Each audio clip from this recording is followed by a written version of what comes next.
Higher secondary second ইয়ারের সংস্কৃত ক্লাসে আমি আবার তোমাদেরকে স্বাগত জানাচ্ছি। আমরা এতদিন থেকে অসম রাজ্যের সংস্কৃত চর্চা পাঠটি নিয়ে আলোচনা করছি। আমরা লাস্ট ক্লাসে পড়েছিলাম আশু কবির বিষয়ে। আশু কবি হলেন যিনি ভুজঙ্গ প্রয়াত ছন্দ ছাড়া কখনই কথা বলতেন না। তারপরে প্যারাগ্রাফে দেখো,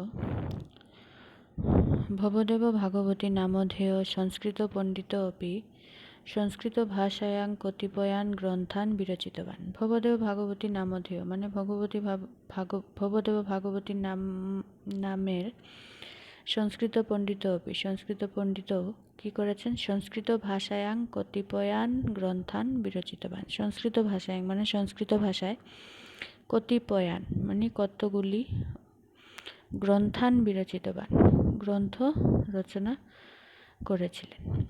করেছেন। তৎকৃতিষু জয়মতী কাব্যম ইতি খণ্ডকাব্যং সুপ্রসিদ্ধং বর্ততে। তার তৎকৃতিষু তার কৃতির মধ্যে একটা হলো গিয়ে জয়মতী কাব্যম নামের খণ্ডকাব্য, যেটা খুবই সুপ্রসিদ্ধ, যেটা তোমরা হায়ার সেকেন্ডারি ফার্স্ট ইয়ারে পেয়েছো। জয়মতী কাব্য পণ্ডিত ভবদেব ভাগবতীর রচিত এই জয়মতী কাব্যটি অনেক প্রসিদ্ধ কাব্য।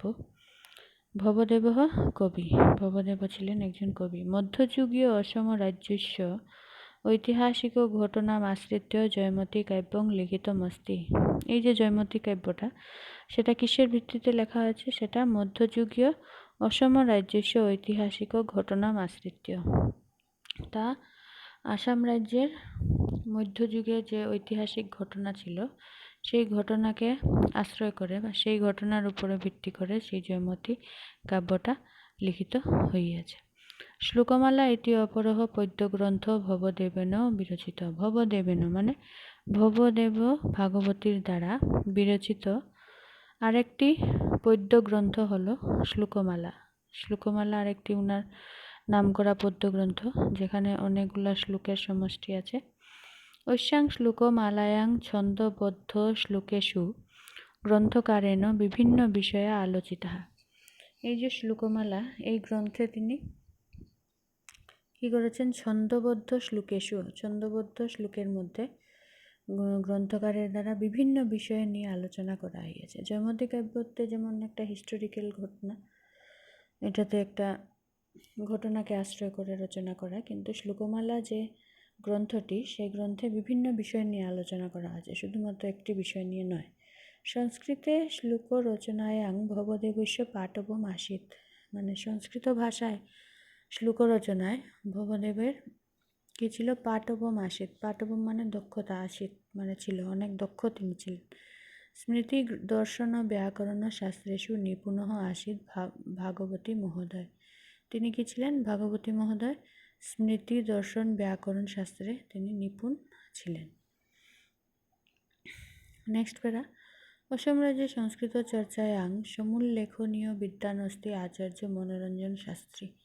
ভবদেব ভাগবতীর পর আরেকজন উল্লেখনীয় বিদ্বান সংস্কৃত যিনি চর্চা করেছিলেন, তিনি হলেন আচার্য মনোরঞ্জন শাস্ত্রী।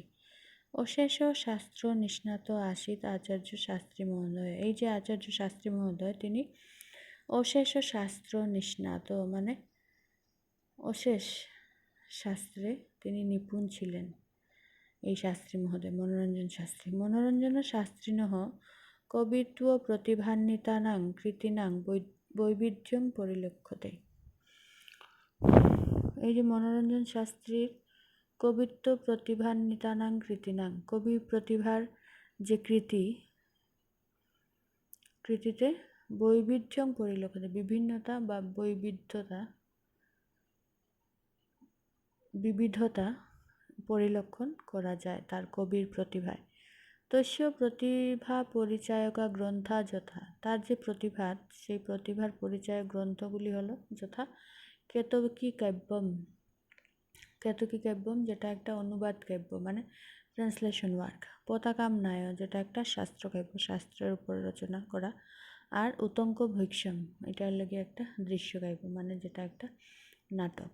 তার যে বলা হয়েছে কবি প্রতিভার মধ্যে বৈবিধ্যতা লক্ষ্য করা যায় কিভাবে, কারণ তিনি শুধুমাত্র কোনো একটা কিছু ড্রামা লিখলে যে ড্রামা বা পদ্য লিখলে পদ্য এরকম কিছু নয়, তিনি বিভিন্ন ধরনের জিনিস তিনি রচনা করেছেন। যেমন একটা তার অনুবাদ কাব্য আছে, শাস্ত্রকাব্যও আছে, দৃশ্যকাব্যও আছে। তার জন্য বলা হয়েছে যে শাস্ত্রী মহোদয়ের কবি প্রতিভায় বিবিধতা লক্ষ্য করা যায়।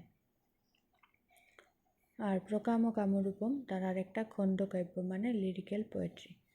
তো তার জন্যই তার কাজে বৈবিধ্যতা লক্ষ্য করা যায়। অসম মনোরঞ্জন শাস্ত্রী মহোদয় কাব্য স্মৃতি দর্শন ব্যাকরণেষু মহান পণ্ডিত আসিত। এই যে মনোরঞ্জন শাস্ত্রী মহোদয়, তিনি কি ছিলেন? কাব্য স্মৃতি দর্শন এবং ব্যাকরণে মহান পণ্ডিত ছিলেন। এইসব কিছুতে তিনি পাণ্ডিত্য অর্জন করেছিলেন। অসম রাজ্যে সংস্কৃত চর্চায়াः অন্যতম বিদ্বান আসিত বিপিনচন্দ্র গোস্বামী। মনোরঞ্জন শাস্ত্রীর পর আরেকজন বিদ্বান যিনি অসম রাজ্যে সংস্কৃত চর্চায় অনেক যোগদান করেছেন, তিনি হলেন বিপিনচন্দ্র গোস্বামী। অয়মপি অসম রাজ্যে সংস্কৃত চর্চায়াং মহতিং ভূমিকাং সম্পাদয়তি স্ম। অয়মপি, ইনিও কী করেছেন? অসম রাজ্যে সংস্কৃত চর্চায় মহতিং ভূমিকা, মহৎ মানে একটি বড় ভূমিকা তিনি সম্পাদন করেছেন, মানে পালন করেছেন। অসম রাজ্যে সংস্কৃত চর্চায় তিনি একটি মস্ত বড় ভূমিকা পালন করেছেন। সরল সংস্কৃত ভাষায়াং ভাষণ দানে ঐশ্য নৈপুণ্যম আসিত। সরল সংস্কৃত ভাষায়, যেটা সহজেই বোধগম্য হয়, এইভাবে সরল সংস্কৃত ভাষায় ভাষণ দানে তার কি ছিল? তাহার নৈপুণ্যম আসিত, নৈপুণ্যতা ছিল, দক্ষতা ছিল, নিপুণ তিনি ছিলেন সরল সংস্কৃত ভাষায় ভাষণ প্রদান করতে। নবমল্লিকা ইতি অসমীয়া কাব্যস্য তেন সংস্কৃত ভাষায়াম অনুবাদঃ কৃতঃ। তিনি কি করেছিলেন? তিনি নবমল্লিকা নামক একটি অসমীয়া কাব্যকে সংস্কৃত ভাষায় অনুবাদ করেছিলেন। বেদ কাব্য ব্যাকরণেষু ঐশ্য পাণ্ডিত্যম আসিত। ওনারও বেদ কাব্য এবং ব্যাকরণে পাণ্ডিত্য ছিল। এবং অন্যপি বহবহ প্রাচীন পণ্ডিতা আসন ইয়ে অধ্যাপনদ্বারা অসমের সংস্কৃত চর্চাং কৃতবন্তঃ। এই ধরনের, যেমন মনোরঞ্জন শাস্ত্রী, ভবদ ভাগবতী, বিপিনচন্দ্র গোস্বামীর মতন আরও অন্যপি অন্য বহু প্রাচীন পণ্ডিতরা ছিলেন, যারা কি করেছেন? অধ্যাপনের মাধ্যমে অসমের সংস্কৃত চর্চা করেছিলেন। সংস্কৃত ভাষায়াং তেষাং গ্রন্থাদ বিরচিতত্বাৎ বিস্তর ভয়াচ নামানি ন উল্লিখ্যন্তে।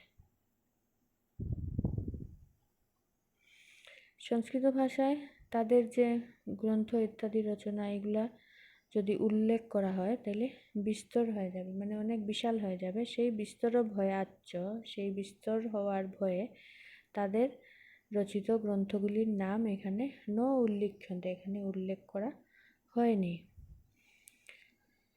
কারণ সবার যদি রচনার নাম উল্লেখ করতে চাই তাহলে এই প্রবন্ধটা অনেক বিস্তর হয়ে যাবে, বিশাল বড় হয়ে যাবে। তাই এখানে তাদের গ্রন্থর বিষয়ে এখানে কোনো উল্লেখ করা হয়নি। আধুনিক শিক্ষা মাধ্যমেন শিক্ষিতানাং সংস্কৃত পণ্ডিতানাং মধ্যে আনন্দরাম বড়ুয়া সুপ্রসিদ্ধ অন্যতমশ্চ। আগে আমরা পড়েছি যে সংস্কৃত শিক্ষার দুটা মাধ্যম আছে, একটা প্রাচীন পদ্ধতি এবং একটা নবীন পদ্ধতি। তো আধুনিক শিক্ষা মাধ্যমে, আধুনিক যে শিক্ষা মাধ্যমটা আছে, শিক্ষার যে আধুনিক শিক্ষার মাধ্যমে শিক্ষিত সংস্কৃত পণ্ডিতদের মধ্যে আনন্দরাম বড়ুয়া তিনি অনেক সুপ্রসিদ্ধ এবং অন্যতম। নানা বিধানাং গ্রন্থানাং বিরচনেন সম্পাদনেন চ সংস্কৃত ভাষায়াঃ চর্চায়াং মহৎ কার্যং সাধিত মনেন আনন্দরামেন।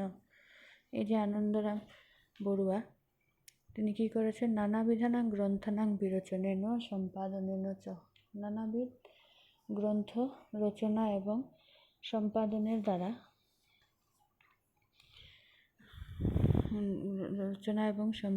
দ্বারা সংস্কৃত ভাষার চর্চায় মহৎ কার্য সাধন করেছেন আনন্দরাম বড়ুয়া, বা আনন্দরাম বড়ুয়ার দ্বারা গ্রন্থ রচনা এবং সম্পাদনের মাধ্যমে সংস্কৃত ভাষার অনেক চর্চা হয়েছে।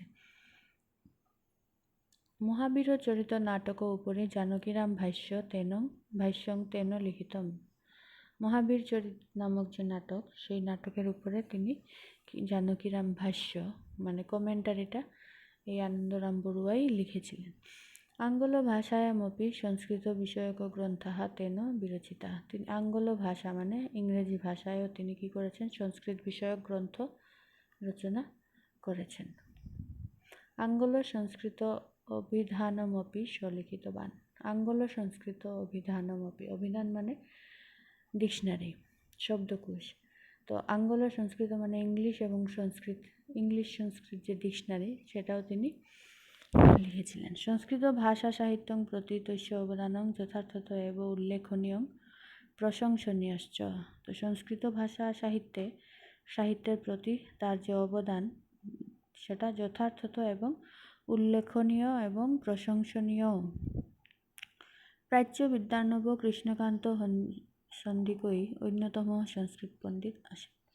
প্রাচ্য বিদ্যার্ণব মানে যিনি প্রাচ্যে বা বাইরে বিদেশে গিয়ে যিনি শিক্ষা লাভ করেছেন, এই ধরনের বিদ্বানের মধ্যে কৃষ্ণকান্ত সন্দিক, যেটা এখন কে হেন্ডিক বলে আমরা চিনি, সেই কৃষ্ণকান্ত সন্দিক অন্যতম একজন সংস্কৃত পণ্ডিত ছিলেন। সবই মহান সংস্কৃতজ্ঞ, তিনিও একজন মহান সংস্কৃতজ্ঞ ছিলেন। যদ্যপি সংস্কৃত ভাষা মাধ্যমেন তেন গ্রন্থ ন বিরচিত, তথাপি আঙ্গল ভাষায়াং সংস্কৃত গ্রন্থস্য অনুবাদঃ কৃত। তিনি যদিও সংস্কৃত ভাষায় কোনো গ্রন্থ তিনি রচনা করেননি, কিন্তু কি করেছেন, আঙ্গল মানে ইংরেজি ভাষায় সংস্কৃত গ্রন্থকে অনুবাদ করেছেন। কবি শ্রীহর্ষ বিরচিত নৈষধ চরিত কাব্যস্য আঙ্গল ভাষা অনুবাদঃ অতীব সুপ্রসিদ্ধ। সেই কৃষ্ণকান্ত সন্দিকের দ্বারা করা যে অনুবাদ, ইংলিশ অনুবাদ, কবি শ্রীহর্ষের যে একটা বিখ্যাত নৈষধ চরিত কাব্যের ইংরেজি অনুবাদ তিনি করেছিলেন, যেটা খুবই সুপ্রসিদ্ধ। তার ইংরেজি অনুবাদ তিনি যে করেছিলেন, সংস্কৃত কাব্যের ইংরেজি অনুবাদটা খুবই সুপ্রসিদ্ধ। তত্রচ তেন একা গম্ভীরা সমালোচনাত্মিকা ভূমিকা অপিলিখিতা। সেই নৈষধ চরিতের যে ভূমিকা আছে, সেই ভূমিকার মধ্যে তিনি একটা অনেক সমালোচনাত্মক ভূমিকা লিখেছিলেন। ডক্টর যোগীরাজ বসু মহোদয় অপি অন্যতম আসীত ইহ সংস্কৃত চর্চায়াং বহু কৃতবান। ডক্টর যোগীরাজ বসু তিনিও অন্যতম একজন সংস্কৃতজ্ঞ পণ্ডিত, যিনি কি করেছেন, সংস্কৃত চর্চায় অনেক কিছু বহু কিছু করেছেন। সংস্কৃত বিষয়কান গ্রন্থান সলিখিতবান। তিনি সংস্কৃত বিষয়ক গ্রন্থ লিখেছেন, পরন্তু সংস্কৃত ভাষায় কিন্তু সংস্কৃত ভাষায় নয়। তস্য সংস্কৃতে ভাষণ রীতি মনোহারিণী আসে। তার সংস্কৃতে যে ভাষণ রীতি ছিল, সেটা অনেক মনোহর ছিল, মানে মন হরণকারী ছিল, যেটা শুনতে খুবই ভালো লাগতো। অতঃ পরং সংস্কৃত চর্চায়াং পণ্ডিত প্রবরহ ভগবান চন্দ্র গোস্বামী, আচার্য রজনীকান্ত দেব শর্মা, অধ্যাপক বিনন্দ চন্দ্র বর্মন মহোদয় উল্লেখনীয় বর্তন্তে। যোগীরাজ বসু ছাড়া আরও সংস্কৃত চর্চার যে বড় বড় পণ্ডিতরা ছিলেন, তাদের মধ্যে ভগবান চন্দ্র গোস্বামী, আচার্য রজনীকান্ত দেব শর্মা, অধ্যাপক বিনন্দ চন্দ্র বর্মন মহোদয়, তাদের নাম উল্লেখনীয় হয়ে থাকে। এবং ডক্টর বিশ্বনারায়ণ শাস্ত্রী অপি সংস্কৃত চর্চায়াং আধুনিক পণ্ডিত বর্ততে। তাদেরকে ছাড়াও আরেকজন হলেন ডক্টর বিশ্বনারায়ণ শাস্ত্রী, যিনি সংস্কৃত চর্চার একজন আধুনিক পণ্ডিত ছিলেন। সংস্কৃত ভাষায়াং বিরচিতস্য অস্য উপন্যাস অস্তি অবিনাশী ইতি। তার সংস্কৃত ভাষায় রচিত একটি উপন্যাসের নাম হলো গিয়ে অবিনাশী। অন্য অপি বহব গ্রন্থাস্তেন লিখিতাঃ সম্পাদিতাশ্চ। এই অবিনাশী উপন্যাস ছাড়াও তিনি অন্য বহু গ্রন্থ লিখেছেন এবং সম্পাদনাও করেছেন। সংস্কৃত ভাষায়াং ভাষণ দানে অপি তস্য পাঠবম আসিত। গ্রন্থ লেখা ছাড়াও তার সংস্কৃত ভাষায় ভাষণ দানেও অনেক পটুতা ছিল। অসম রাজ্যে সংস্কৃত ক্ষেত্রস্য অন্যতম মহান পণ্ডিত অস্তি ডক্টর মুকুন্দ মাধব শর্মা। আরেকজন এই যে অসম রাজ্যে সংস্কৃত যে স্থান, এই ক্ষেত্রের অন্যতম আরেকজন মহান পণ্ডিত হলেন ডক্টর মুকুন্দ মাধব শর্মা। ঐশ্য সংস্কৃত ভাষায়াং লিখিত গ্রন্থ অস্তি ব্যঞ্জনা প্রপঞ্চ সমীক্ষা। এই মুকুন্দ মাধব শর্মার দ্বারা লিখিত একটি নামকরা গ্রন্থ হলো ব্যঞ্জনা প্রপঞ্চ সমীক্ষা। সংস্কৃত বিষয়কা অন্যে অপি গ্রন্থাস্তেন অনুদিতাঃ লিখিতাঃ সম্পাদিতাশ্চ। এই রচনা ব্যঞ্জনা প্রপঞ্চ সমীক্ষা ছাড়া তিনি সংস্কৃত বিষয়ে আরও অনেক গ্রন্থ অনুবাদও করেছেন, লিখেছেন এবং সম্পাদনাও করেছেন। শ্লোক বিরচনে ঐশ্য নৈপুণ্যং বর্ততে। শ্লোক রচনা করতে তিনি নিপুণ ছিলেন, অনেক নৈপুণ্যতা তার ছিল। সংস্কৃত ভাষায়াং ভাষণ নৈপুণ্যমপি ঐশ্য পরিলক্ষতে। সংস্কৃত ভাষায় ভাষণেও তার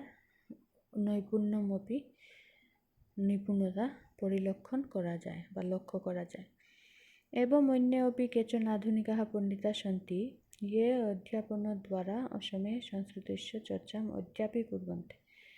এদেরকে ছাড়া আরও অনেক কিছু আধুনিক পণ্ডিতরা আছেন যারা কি করছেন, অধ্যাপনের দ্বারা মানে অধ্যাপনের মাধ্যমে অসমের সংস্কৃতের চর্চা অদ্যাপি মানে এখন পর্যন্ত করছেন। এরকম অনেক পণ্ডিতরা এখনও আছেন। অধুনা অপি অসম রাজ্যস্য বহুষু মাধ্যমিক বিদ্যালয়েষু মহাবিদ্যালয়েষু বিশ্ববিদ্যালয়েষু তথা সংস্কৃত পাঠশালাসু অধ্যয়ন অধ্যাপন মাধ্যমেন সংস্কৃতস্য চিন্তা চর্চা প্রচলিতা। এখনও অসম রাজ্যে বহু মাধ্যমিক বিদ্যালয়ে, মহাবিদ্যালয়ে এবং বিশ্ববিদ্যালয়ে তথা সংস্কৃত পাঠশালাগুলোর মধ্যে অধ্যয়ন এবং অধ্যাপনের মাধ্যমে সংস্কৃতের চিন্তাচর্চা প্রচলিত আছে। স্বমহিম্না ইদং সমগ্রে ভারতে চিরং স্থাস্যতি। স্বমহিম্না মানে তার এই যে সংস্কৃতের মহিমা, সংস্কৃতের যে নিজের মহিমা, ইহা সমগ্র ভারতে, সমস্ত ভারতবর্ষে চিরকাল স্থাস্যতি, চিরকাল থাকবে। তদুক্তম, তাই বলা হয়, ইয়াবৎ ভারতবর্ষং স্যাদ ইয়াবৎ বিন্ধ্য হিমাচলৌ ইয়াবৎ গঙ্গা চ গোদা চ তাবদেব হি সংস্কৃতম। ইয়াবৎ ভারতবর্ষং স্যাদ, যতদিন পর্যন্ত ভারতবর্ষ থাকবে, ইয়াবৎ বিন্ধ্য হিমাচল, যতদিন বিন্ধ্য পর্বত এবং হিমালয় পর্বত আছে, ইয়াবৎ গঙ্গা চ গোদা চ, যতদিন পর্যন্ত গঙ্গা নদী এবং গোদাবরী নদী আছে, তাবদেব হি সংস্কৃতম, ততদিন পর্যন্ত এই সংস্কৃত ভাষাও থাকবে। এই সংস্কৃতের মহিমা কখনো শেষ হবে না যতদিন পর্যন্ত এই ভারতবর্ষ আছে, বিন্ধ্য পর্বত আছে, হিমালয় আছে, গঙ্গা আছে, গোদাবরী আছে, এই সমস্ত থাকতে এরা যতদিন থাকবে সংস্কৃতও ততদিন থাকবে। এর মহিমা কখনোই শেষ হবে না, চিরকাল এটা থাকবে। তো এখানেই আমাদের এই পাঠটা আজকে শেষ হয়ে গেল। সামনের দিন আমরা নতুন কিছু শুরু করব।